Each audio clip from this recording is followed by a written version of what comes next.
Muito bom, vamos lá, continuar aqui nosso estudo de Shmona Prakim. A gente se encontra no sétimo Perek, no sétimo dos 8 Prakim de Shmona Prakim. Em breve a gente vai acabar o livro. Espero que tenha sido produtivo. De qualquer jeito, o Rambam ainda tem alguns pontos a falar, como a gente falou, o sexto, o sétimo e o oitavo capítulo. Eles vêm responder algumas perguntas que poderiam surgir durante o estudo. Do primeiro ao quarto capítulo, é meio que um livro de psicologia, poderíamos dizer assim, certo? Poderia ser um livro não escrito por um grande rabino como Rambam, poderia ser escrito um livro de psicologia sobre conhecimento da Nefesh. O quinto capítulo mostra que a função do livro é uma função muito maior do que a questão psicológica. A gente não quer simplesmente alguém bonzinho, alguém simpático. A gente quer alguém que usa isso como forma de atingir algo além, algo a mais, a proximidade com a Kadosh Baruch Hu, certo? Já tem aqui um lado mais religioso, digamos assim, para o livro. O sexto, o sétimo e o oitavo capítulo vem responder certas perguntas. O sétimo capítulo, a função dele, como a gente viu na aula passada, é responder a dúvida, olha, 8 ou 80, eu preciso fazer tudo? Eu preciso realmente chegar até o fim, chegar na perfeição para tudo isso valer? Ou será que metade do caminho já é suficiente? A priori, a gente poderia pensar, olha, com quem Deus fala? Com quem a Kadosh Baruch Hu conversa diretamente? Quem são os profetas? Poderia pensar, olha, os profetas são perfeitos. Alguém que atingiu a perfeição máxima. Esse tipo de pessoa, realmente a Kadosh Baruch Hu fala com eles. Quem não chegou na perfeição, não. Isso poderia trazer um certo iush, uma certa desistência. Falar, olha, não é fácil. Esse livro inteiro, tudo que o Rambam fala, primeiro entender não é simples, depois que você entende, trabalhar dessa forma não é fácil. Tantas e tantas midot, tantas virtudes diferentes a serem trabalhadas, não é simples. Então, talvez se eu não for perfeito, não é suficiente. Por isso vem o sétimo capítulo, o Perek Shvi, e o Rambam ensina para a gente que não, a perfeição não é a nossa meta. Não é necessário perfeição para atingir a nossa meta. Para provar isso, a priori, o Rambam falou isso como se fosse um fato, certo? Que a perfeição não é necessária, não é obrigatória. Por ele tem que provar isso. Ele tem que mostrar para a gente que, olha, Kadosh Baruch Hu, ele tem contatos com pessoas imperfeitas, com pessoas que não atingiram a perfeição nas midot, não são 100%. Para provar isso, ele traz algumas historinhas, alguns personagens do Tanakh, que eles foram Nevi, eles foram profetas, a Kadosh Baruch Hu conversou diretamente com eles, e eles não são perfeitos. Agora, o que acontece? O Rambam fala isso naturalmente, ele vai falar, olha, Eliyahu Hanavi não era perfeito, Yaakov Avinu não era perfeito, e David HaMelech não era perfeito. O Rambam fala isso naturalmente, porque para o Rambam, quem é David HaMelech? Quem é Yaakov Avinu? Quem é Eliyahu Hanavi? São pessoas que para o Rambam eles estão lá em cima e não tem nem por onde começar alguma crítica, digamos assim. São pessoas que estão extremamente elevadas, extremamente distantes do nosso nível. Só que se a gente parar... Por quê? Por que o Rambam chegou nisso? Porque ele estudou o Tanakh inteiro. Ele conheceu David HaMelech, digamos assim, através das histórias. Ele, através de Hazal, através de Midrashim, de Gmarot, ele entendeu quem era David HaMelech, ele entende quem é Eliyahu Hanavi, quem é Yaakov Avinu. Porém, se a gente for ler o que o Rambam vai falar agora, como o Rambam começa a criticar, digamos assim, entre aspas, esses grandes personagens do Tanakh, da nossa história, sem conhecer todo o resto, sem conhecer o outro lado deles, a gente vai ficar só com a crítica. Vai começar a pensar, olha, David HaMelech também era alguém problemático, alguém com seus defeitos, igual a todos nós. Isso daqui é um erro, isso daqui é um problema, certo? Hoje em dia tem o que é chamado de Tanakh Begova Enaim. Tanakh, estudar o Tanakh na altura dos olhos. Ou seja, em vez de ver esses nossos grandes personagens do Tanakh, Abraham, Isaac, Yaakov, David, Shlomo, Eliyahu Hanavi, como pessoas extremamente especiais, extremamente elevadas, que a gente tem muito para aprender deles, tem muita gente que gosta de estudar o Tanakh num a um, echad al echad, como se Eliyahu Hanavi fosse, olha, eu e ele somos amigos, igual eu erro, ele erra, como se a gente estivesse no mesmo nível. Isso aqui é um erro. Porque eu queria contar de novo a história da Moshe Feinstein, que a gente viu alguns shiurim atrás, que é importante, ela vem mostrar quem são os nossos sábios, quem são os nossos hachamim. Então, vou repetir a historinha só por causa da importância dela. A importância é a seguinte, certa vez quando o Rav Moshe Feinstein, que era o grande rabino dos Estados Unidos, ele já estava muito idoso, 80 anos de idade, estava muito velhinho, ele estava quase falecendo, doente no hospital, ele dormia basicamente a maior parte do tempo. E um dos netos dele estava lá acompanhando, sempre do lado dele, se precisasse de alguma coisa.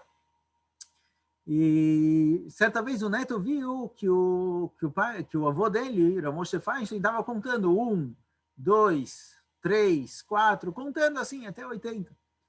Depois de um tempo, quando ele estava mais acordado, estava mais lúcido, perguntou para ele, olha, o que você estava contando até 80? O que aconteceu? O que era essa contagem que você estava fazendo? Rav Moshe Feinstein respondeu o seguinte, primeiro ele achou, você ouviu, você percebeu o que eu contei, não era para ninguém ouvir, não era para ninguém saber? O neto insistiu, o que aconteceu, por que estava contando, até que o Rav Moshe Feinstein contou o que era isso. Ele falou o que ele estava contando. Ele estava tentando descobrir qual pecado específico causou com que ele sofresse dessa maneira, tivesse essa doença. Ele começou a contar quando eu tinha 1 ano, 2 anos, 3 anos, 4 anos, e não chegou na conclusão, falou, olha, não fiz nada errado nessa idade. 5, 6, 7, 8, 10, 15, 20, nenhum erro, não fiz nada de errado. Até que eu lembrei que certa vez eu senti um pouquinho de orgulho quando eu fiz uma pergunta muito boa no shiur, ou dei uma resposta, eu senti um pouquinho de orgulho, por causa disso eu estou sofrendo agora. Por causa disso eu estou passando pelo que eu estou passando, eu tenho essa doença. Ou seja, quando a gente fala dos nossos sábios, quando a gente fala, mesmo o Rav Moshe Feinstein viveu 2 gerações atrás, não é tanto tempo, ele sabe especificamente quando ele fez um pecado, quando ele fez alguma coisa errada, quando ele teve um sentimento de orgulho. Para alguém na rua, para pensar você mesmo. Quando você sentiu orgulho na vida? Você não vai nem saber dizer quando, foram tantas vezes aqui, ali, ali. Você não vai nem conseguir contar todas as vezes que você passou por isso. Quando o Moshe Feinstein vai contar quantas vezes ele sentiu orgulho na vida, ele sabe dizer especificamente quando foi, o que aconteceu, qual foi a situação que ele passou por isso. Ou seja, para ele, sentir orgulho nunca acontece. Uma vez aconteceu. Assim também são nossos sábios, Gdolei Israel, Anshe Tanakh, David HaMelech, Yaakov Avinu. A gente vai ver aqui no Rambam pecados, realmente, erros que eles fizeram. Mas quantos erros eles têm? Os erros deles são contados. Os erros deles são mínimos. E mesmo no nível deles, a gente vai ver que o que para eles é um erro, para a gente não necessariamente seria algo errado. Então vamos lá. O Rambam ele quer provar o que ele falou. O Rambam falou um fato, falou o seguinte, olha, não é necessário que a pessoa seja perfeita de um ponto de vista de Midot. É possível que a pessoa não seja completamente perfeita e mesmo assim ele tenha a conexão direta com a Kadosh Baruch Hu. Então o Rambam traz o seguinte, ele vai trazer vários exemplos aqui, vamos contar um pouquinho da história que acontece por cima, só para entender. Então o primeiro que ele traz, Shlomo HaMelech. Shlomo HaMelech, ele era Navi, assim aparece no Pasuk, Begivon Nirei Elav, a Kadosh Baruch Hu Nirei Elav, a Kadosh Baruch Hu se revelou para Shlomo HaMelech, certo? Rei Salomão, Shlomo HaMelech, ele teve contato direto com a Kadosh Baruch Hu. Era um Navi. E a gente encontra que ele tinha uma midá, uma pritut midot, ele tinha um problema de midot. Qual problema de midot ele tinha?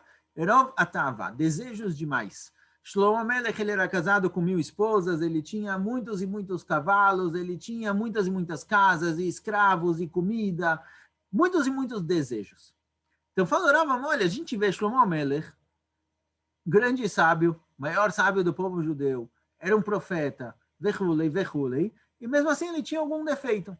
Embora esse fato de que ele era casado com 1000 mulheres, obviamente não é como a gente entenderia, certo? Não é que ele tinha realmente 1000 esposas.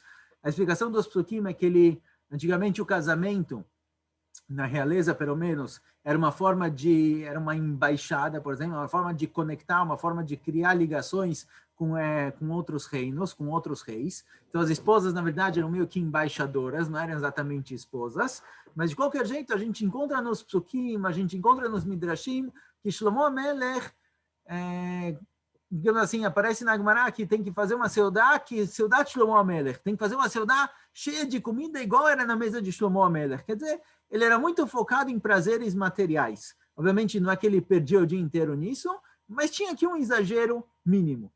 Então Shlomo HaMelech, por mais perfeito que ele fosse, e ele foi Navi, ele foi profeta, a gente encontra nos psukim um pequeno defeito, digamos assim, um pequeno erro, essa ta'avot demais. Certo? Então, realmente, a gente encontra aqui um pequeno defeito em Shlomo Melech, e isso não fez com que ele deixasse de ser Navi, com que ele deixasse de ser profeta. Outro exemplo, fala o Rambam, David Amelech. David Amelech, ele era também, além de ser rei, ele era Navi, ele era um profeta. Está escrito no Pasuk, Li deber tzur Israel. A Kadosh Baruch Hu falou comigo, se conectou comigo. Ou seja, David Amelech, ele tinha uma conexão direta com Hashem. E mesmo assim, Tzanuhu balachzariut. David Amelech, ele era um pouquinho cruel. Quer dizer, ele era um pouquinho cruel. Ele era um dos maiores generais de Am Israel. Ele matou muitas e muitas pessoas em guerras, por bons motivos, digamos assim, certo? Ele estava guerreando, ele estava tentando proteger, salvar o povo judeu. Ele guerreou e matou e atacou. Porém, às vezes, parece do Rambam aqui, que mesmo que David Amelech ele usava essa midá, a violência, digamos assim, a crueldade com pessoas que mereciam, com pessoas que tinham que ser mortas e atacadas, Ve'arachman le Israel, porém ele, com relação ao povo judeu, com relação a pessoas que mereciam carinho, que mereciam piedade, ele sim era piedoso, não é que a crueldade dele dominou completamente a personalidade, ele era cruel com todos, pelo contrário, ele era cruel quando necessário, ele era piedoso quando necessário, dependendo da pessoa que ele estava lidando. Mesmo assim, a Kadosh Baruch Hu falou para ele, olha, não quero que você construa o Beit HaMikdash. Quando David Amelech quis construir o Beit HaMikdash, ele fala para Natan Hanavi, olha, eu tenho uma casa, eu tenho um palácio, e a Kadosh Baruch Hu não tem casa, ele está no Mishkan, está andando de um lado para o outro, ele não tem uma casa fixa. A Kadosh Baruch Hu fala para ele, Lotivnei bait lishmi, ki dabim rabim shafachta. Você não vai construir uma casa para mim, você derramou muito sangue, você matou muita gente, por bons motivos, era necessário. Se David Amelech não fosse dessa forma, se ele não conseguisse guerrear, se ele não conseguisse matar, a Israel naquela situação não ia sobreviver. A gente está falando aqui de 2000 anos atrás, certo? A gente conhece um pouquinho da Idade Média, como eram as guerras, como era sangrento, como uma pessoa um pouco mais adiná, um pouco mais delicada, que ele não sai para a guerra, ele com certeza ia ser morto, ia perder o posto. Então, David Amelech, ele tinha que ter essa bravura, essa coragem, às vezes até um pouquinho de crueldade, era necessário para proteger o povo. Se ele não fosse assim, Am Israel seria perseguido e morto por todos os lados. Mesmo assim, o Pasuk fala que, olha, você não vai construir o Beit HaMikdash. A Kadosh Baruch Hu falou, não, você vai construir. Shlomo Amelech, seu filho vai construir. David Amelech, ele é muito querido para Kadosh Baruch Hu. Hashem fala para ele que todos aqueles que ele matou, todas as pessoas que ele teve que matar, são como korbanot perante a Kadosh Baruch Hu. Hashem vê essas mortes como korbanot, como algo bom. Porém, mesmo assim, David tinha um instinto cruel. Hazal falam que ele nasceu Bemadim, quando ele nasceu, Marte estava mais forte. Quando Madim está mais forte, Marte em hebraico é chamado de Maadim, que vem da palavra Adom, vermelho. O vermelho representa o sangue, a violência. Quando David Amelech nasceu, ele nasceu com um instinto um pouco mais violento. Obviamente, ele usava isso no lugar correto, ele usava isso quando tinha que ser usado. Sempre que ele saía para uma guerra, ele tinha que matar, ele tinha que usar esse instinto. Ele perguntava para o Beidin, é para guerrear? Não é para guerrear. É para matar? Não é para matar. Ele não saía por aí matando pessoas à torta à direita ou sem motivo. Ele usava isso quando necessário. Porém, o Beit HaMikdash não pode ser construído por ele. Já que ele tinha um pouquinho de crueldade, não pode ser construído por ele. David Amelech, ele escreve o Teilim, certo? Você lê as palavras dele no Teilim, você vê lá amor, você vê lá carinho, você vê lá Rahmanut, piedade. Falar que David Amelech era cruel é difícil, certo? Imaginar David Amelech, Neim Zmirot Israel, aquele que escreveu o Teilim, aquele que a gente tenta se espelhar nele para ter Midot Tovot, saindo por aí com uma espada e matando alguém, é difícil ver isso. Mas ele tinha um pouquinho disso, porque era necessário. Isso daqui, a priori, era um pequeno defeito que, por isso, ele não vai construir o Beit HaMikdash. Eliyahu Hanavi. Quem não conhece Eliyahu Hanavi, certo? Eliyahu Hanavi é aquele profeta que subiu para o céu. Aquele profeta que ele vem visitar a gente em Pesach, certo? A gente abre a porta e fala na vida para Eliyahu Hanavi, Baruch Haba. Eliyahu Hanavi é aquele que vai trazer a Geulah, que antes de Mashiach ele vai vir e fala, olha, Mashiach está chegando. Eliyahu Hanavi é aquele que Hazal falam que ele fica o dia inteiro, Motzei Shabbat pelo menos, Motzei Shabbat ele passa a noite inteira falando todos os Zhuyot de Am Israel. Mesmo assim, a gente encontra nos psukim que ele era um pouco canaí, ele era um pouco nervoso, um pouquinho bravo. Quando ele via alguma coisa errada, ele não deixava passar. Ele ia até o fim, ele brigava, ele discutia com aquilo. Ele tinha um pouquinho de canaut. E esse nervosismo, a Kadosh Baruch Hu pega nele, nesse ponto dele e fala, olha, não está perfeito, não está bom, tenho que melhorar. Ou seja, mesmo Eliyahu Hanavi, dos maiores profetas que a gente tem, tinha algum defeito, tinha algum errinho pequeno, que para eles isso daqui era um problema. Para a gente, se a gente fosse Canaí igual Eliyahu Hanavi, seria bom, certo? Muitas vezes a gente vê pessoas que não cumprem Shabbat, pessoas que não comem kasher, pessoas que conversam na Tefilá, pessoas que fazem coisas erradas, a gente nem se incomoda. Às vezes se incomoda porque está atrapalhando a gente, mas a gente não vê isso como um problema. Olha, não quer cumprir Shabbat? Não cumpre, não tem nada a ver comigo. Falta para a gente um pouquinho de Canaúto, na verdade. Se a gente tivesse a Canaúto de Eliyahu Hanavi, se visse alguém que não está cumprindo o Shabbat e se fosse falar para ela, como você está fazendo uma coisa dessas? Um Yehudi que não cumpre o Shabbat, ele não afeta só a si mesmo, ele afeta o povo inteiro. Então, às vezes, para a gente, ter a Canaúto de Eliyahu Hanavi seria uma mitzvah, seria algo bom. Para Eliyahu Hanavi não tinha que ser assim. Ele tinha que ter isso no fogo um pouquinho mais baixo. E assim a gente encontra com Eliyahu Hanavi. Shaul, Shmuel e Yaakov.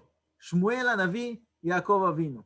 Shmuel Hanavi, a priori, está escrito no Pasuk que ele equivale a Moshe e Aaron juntos. Coloca Moshe e Aaron de um lado da balança, Shmuel do outro lado e vai estar igual. Quer dizer, Shmuel ele é igual à soma de Moshe e Aaron. Quer dizer, alguém fora do comum, alguém especial. E mesmo assim a gente encontra que ele teve medo de Shaul. Ele ficou preocupado.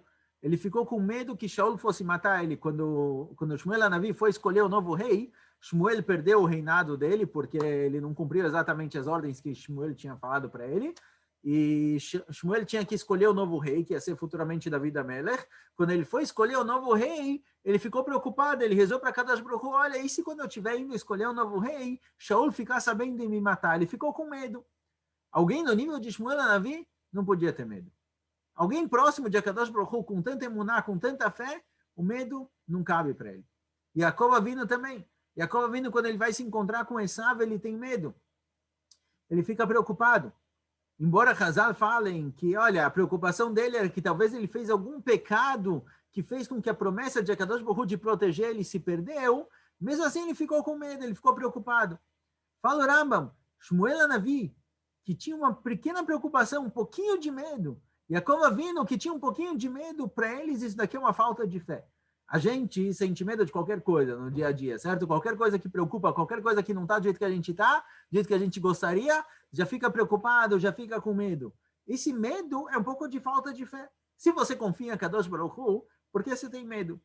O medo é quando você não sabe se o que vai acontecer daqui para frente, no futuro, é bom ou ruim. Por isso a gente tem medo, certo? Não saber o futuro não é preocupante. Não sente medo. Se você joga na loteria, você não sabe se vai ganhar ou não vai ganhar, você não sente medo de perder. Você só sente medo quando você tem a preocupação de que o que vai acontecer seja algo ruim. Mas se você tem emuná, se você acredita em Akadosh Baruch Hu, se acredita que a Kol Letová, tudo é para o bom, o que for que aconteça com você, tem algum lado bom, vai sair disso alguma coisa boa, porque você sente medo. Então o medo é uma falta de fé. Isso que Shmuel e Yaakov Avinu sentiram medo é uma falta de fé. Para eles é uma falta de emuná. Uma vez na vida, certo? Vamos prestar atenção aqui. Shmuel, uma vez na vida, sentiu medo, não medo qualquer, o medo de Shaul, o medo de um rei que perdeu o reinado e talvez vai ficar bravo com ele quando ele for nomear o novo rei. Antigamente, quando você tinha reis, um rei que perdia o reinado para o outro, alguém que queria pegar o reinado, eles matavam a torta direito, matavam o rei, davam um jeito de substituir, matar do jeito que for e pegar o reinado para eles mesmos. Do que Shmuel tem medo? É cabível. Shmuel tem medo que Shaul, o rei atual, fique nervoso e queira matar ele porque ele foi colocar um novo rei. Foi nomeado David HaMelech como rei. É um pecado cabível. E Yaakov Avinu, ele tinha medo do quê? Ele não tinha falta de fé. Ele acreditava em Akadosh Baruch Hu, ele acreditava que Hashem disse que vai proteger, ele vai proteger. Ele estava com medo que talvez ele fez um pecado que fez com que ele perdesse essa proteção. Ou seja, ele tinha medo de ter pecado. A gente, se tivesse medo de ter pecado, seria algo bom. A Gemara fala que certa vez tinham dois hachamim estavam sentados na rua, na frente de algum lugar, e começou a vir, eles viram vindo do fim da rua um dos sábios da época. E um falou para o outro, olha quem está vindo, era alguém importante, um raham importante, falou, olha, vamos levantar para ele, porque ele sabe a Torá inteira. Aquele rabino lá, ele é igual... Desculpa, o primeiro falou o seguinte, voltando à história, ele falou, olha, tá vindo ali aquele rabino, esse rabino ele tem medo de fazer pecado. Ele se preocupa com cada coisinha que ele faz para não ter nada de errado. E outro falou, olha, com certeza, ele é alguém importante, ele sabe a Torá inteira. O primeiro, quando ele ouviu isso, do segundo, que ele sabe a Torá inteira, ele falou, olha, eu te falei que ele tem medo de pecar. Você fala que ele sabe a Torá inteira? Isso não é nada. Saber a Torá inteira é nada comparado a ter medo de fazer um hit, ter medo de fazer um pecado. Ou seja, Yaakov vindo que ele tem medo de fazer um pecado é motivo de orgulho, digamos assim. É uma boa coisa. Mas para Yaakov vindo isso daqui não era suficiente, não era emuná suficiente. Então, de qualquer jeito, o Rambam fala que a gente encontra aqui Shlomo Amelech, David Amelech, Shmuel, Yaakov Avinu, Eliyahu Hanavi, que eles pecaram. Eles tinham defeito em uma das midot. Isso é considerado defeito para eles. E mesmo assim eles eram Nevi, mesmo assim eles eram profetas. Então fala o Rambam o seguinte, que alguém que tem problema em uma midá, alguém que tem problema em duas ou em três, aparece em Hazal o seguinte, que a Kadosh Baruch Hu conversa com eles através de uma mechitzá, de uma separação, ou duas separações. Tem várias linguagens em Hazal, como a Kadosh Baruch Hu falava com o profeta, através de uma separação, duas, três, quatro, cinco. Fala o Rambam, essas separações são os defeitos da midá. Quando alguém tem um defeito em uma midá, em uma virtude, a Kadosh Baruch Hu fala com ele através de uma separação. Quando são duas virtudes, duas separações. Então a clareza, a compreensão que ele tem da vontade divina é pior, é menor. Como a gente falou da outra vez, certo? Alguém que não está nesse mundo divino, não está no mundo no qual a pessoa tem as midot perfeitas, as midot completas, quando ele ouve a vontade de Akadosh Baruch Hu, ele não sabe entender isso direito, porque ele não está vivendo aquele mundo, certo? É igual ouvir duas pessoas que estão na tzavá conversando, que eles têm várias gírias. Ouvir duas pessoas que trabalham com qualquer tipo de assunto. São programadores, ou qualquer assunto que tenha uma linguagem própria, quando você ouve eles conversando, você não faz nem ideia qual o assunto, porque tem tantas gírias, tanta linguagem que você se perde se você não conhece. Assim também, quem não está no mundo de Akadosh Baruch Hu, que não tem as midot consertadas, as midot perfeitas, quando ele ouve Akadosh Baruch Hu falando alguma coisa, ele não entende direito. A linguagem não está combinando. Por isso fala o Rambam que é possível que a pessoa ele tenha midot raot, é possível que a pessoa tenha alguns defeitos, e mesmo assim ele se aproxime de Akadosh Baruch Hu, mesmo assim ele cumpra o que ele tem que cumprir e atinja o objetivo. Certo? Então, mesmo que é difícil, mesmo que o caminho aqui é longo, fala o Rambam, a perfeição não é necessária. Não é necessário chegar na perfeição. Porém, o Rambam, ele coloca aqui duas midot, duas virtudes que são proibidas. São duas virtudes que realmente atrapalham a situação e elas bloqueiam completamente a ligação da pessoa com a Kadosh Baruch Hu. A primeira é o kas, é a raiva, e a segunda é a atzvut, a tristeza. O nervosismo e a tristeza, essas são dois problemas de midot, que se a pessoa tem isso, aí ele criou uma dissonância muito grande. E aí ele não consegue ouvir diretamente a Kadosh Baruch Hu. Por que justamente essas duas? Então, a tristeza, o que é a tristeza? Todo mundo que passa por um sofrimento, perde um parente, perde alguma coisa assim, a gente sofre um pouquinho, certo? Sofrer não tem problema, sofrer é correto. Tem alachot de aveluto, alachot de luto, no qual a pessoa realmente tem que sofrer e tem que demonstrar o sofrimento dele. Então, por exemplo, aparece nas alachot que alguém que está de luto, ele não pode pegar um bebê no colo, porque o bebê está sempre sorrindo, sempre fazendo gracinha, e a pessoa vai começar a rir, vai começar a se divertir. E no momento de luto, isso não é apropriado, isso não é correto. Então, no momento de luto, você tem que sofrer. Porém, existe sofrimento, existe tristeza. O sofrimento é um sentimento passageiro. É um sentimento de, olha, está me faltando alguma coisa, eu tinha um parente, eu tinha alguma coisa e eu perdi. Agora está me faltando isso, eu sofro um pouquinho. A tristeza é um sentimento mais constante. A tristeza ela já é misturada com depressão, com desistência, de achar que, olha, na hora que a pessoa está muito, muito triste, muito deprimida, ele desiste do mundo. Ele fala, olha, não adianta fazer nada. Tem aquele sentimento pesado de que, olha, eu desisto de tudo, não tenho mais força para nada, tudo que eu fizer vai dar errado, não tenho nem como trabalhar, como fazer nada. Esse sentimento de atzvut, de tristeza, distancia a pessoa do mundo. Distancia a pessoa de qualquer asiá, de qualquer produção, de qualquer criação. De ser produtivo, de evoluir, de fazer alguma coisa. Essa situação não tem o que fazer. Em Avodat Hashem, na proximidade de Akadosh Baruch Hu, isso não tem função nenhuma. No momento em que você desiste do mundo, você está triste, a ponto de que, olha, não tenho força de sair da cama e fazer nada, então você não vai fazer nada da vida. Isso daqui, essa é uma midá que é completamente afastada, completamente distancia a pessoa de Akadosh Baruch Hu. Outra midá que o Rambam fala, que é o kas, é a raiva. Certo? A gente falou lá atrás sobre o nervosismo, sobre o que é a raiva exatamente. A raiva é a situação, ela é geralmente conectada com a gavá, com o orgulho, no qual a pessoa acha, olha, Kadosh Baruch Hu, por que você fez isso? Eu não concordo, eu estou nervoso. Eu sei que você que rege o mundo, você que decide o que acontece, e isso que aconteceu me deixou extremamente nervoso, eu acho que você estava errado. Quer dizer, a pessoa se autodistancia completamente de Akadosh Baruch Hu. Como se pudesse falar, olha, Deus, você fez isso? Não concordo. Se tivesse me perguntado antes, eu teria falado fazer diferente. Por que você não se aconselhou comigo? O kas, essa raiva no qual a pessoa sente que a metziut, a realidade na frente dele não é correta, e a Kadosh Baruch Hu errou, isso também distancia a pessoa completamente de Hashem. Essa a gente encontra em Hazal falam, todo mundo que fica nervoso, se ele é navi, se ele é um profeta, a profecia se afasta dele completamente. E assim a gente encontra com Elisha.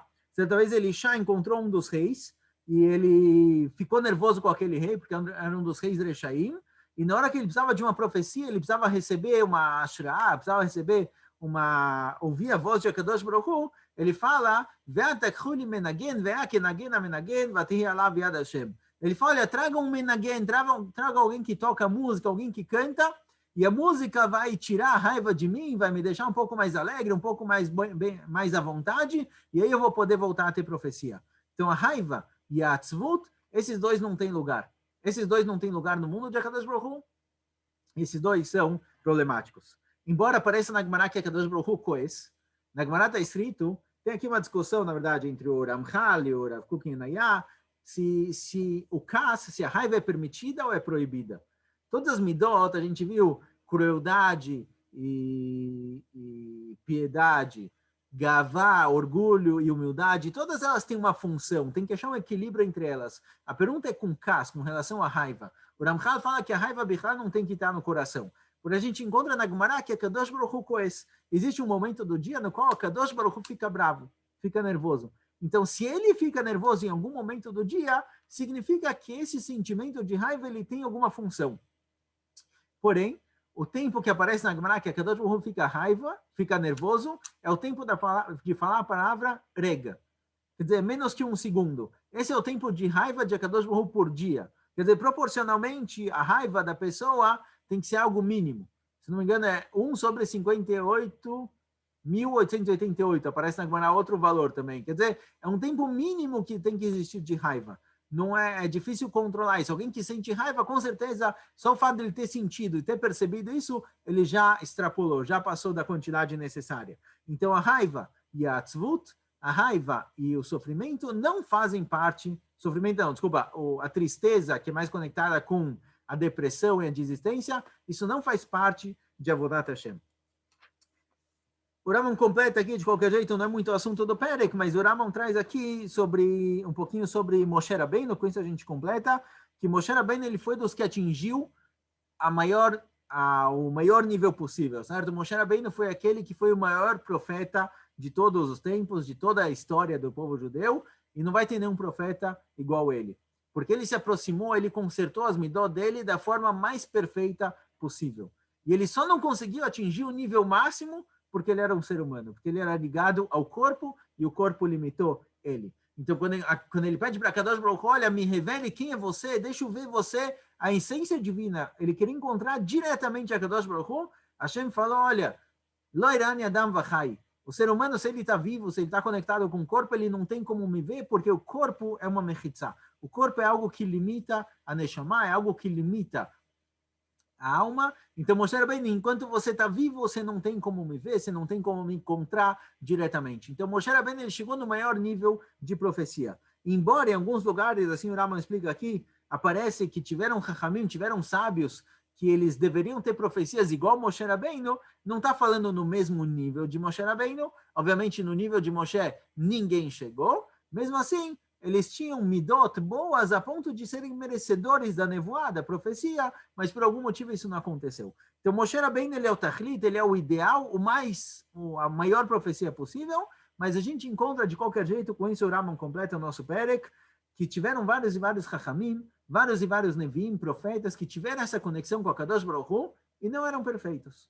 A perfeição não é obrigatória. Então, todo esse esforço que a gente vai ter, que a gente deve entendendo e colocando na prática o livro, ele vai ser recompensado porque a perfeição não é o nosso objetivo. Nosso objetivo, ele antecede a perfeição. É possível chegar nele, mesmo não trabalhando todas as midot e não aperfeiçoando todas elas. Só duas tem que lembrar que tem que tomar mais cuidado: a tzvut, a tristeza, e a raiva. A tristeza e o nervosismo ligado com o orgulho, essas duas afastam completamente a pessoa de Akadosh Baruch Hu, mas todas as outras, se elas não forem perfeitas, elas não são problemas.